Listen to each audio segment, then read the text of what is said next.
Hello and welcome to another Easify video. In this short video, I'm going to show you how you can reset your Easify server connections in Easify Pro using the Easify Connection Manager. This isn't something you do every day. In fact, you may never need to do this at all. However, if you're having trouble connecting to your Easify server, or if directed by Easify support, you can delete and rediscover your Easify server connection, which might help you get back up and running. Okay, let's get started. Okay, so the first thing we do is we launch Easify Pro. Now, at this point, let's say you've got a login problem and you can't log in. Just click Cancel and go to Tools and click on Easify Connection Manager. And in here, you'll see one or more companies. Usually you'll just see your Easify server, and in our case, that's called Easify Electricals Limited Weymouth branch. And you can see it says it's online for local Easify client connections, and it's got a tick.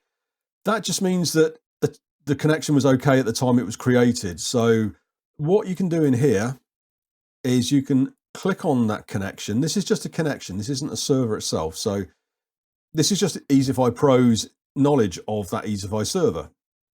So you can click on it and then you can click on delete. And it says deletes the selected connection. This only deletes the connection record. Hang on, let's get it back. From this computer, it does not delete the server that the connection references. So in other words, this is quite a safe thing to do. You're not going to lose any data. You're not deleting a server. So we'll just click on that. We'll click delete. We'll confirm, yes, we want to delete the selected connection. And you can see it now. It says no connections present. Click the discover button to search for new connections. So we click on discover. Now you get two options here. It says to us, Easify will scan your local network for Easify servers. Would you also like Easify to search for remote Easify servers online? Now, you should know whether you're using an Easify cloud server or whether you've got your own in-premises Easify server.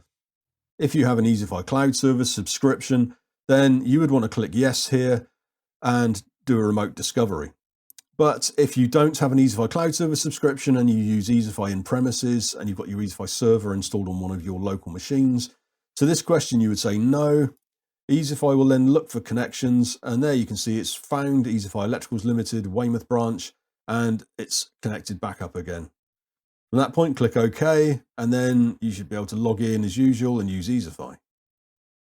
But as always, if you've got any questions about this video, then feel free to post a question in the comments below, or you can email us support@easify.co.uk. In the meantime, I hope you found this video useful, and as always, thanks for watching.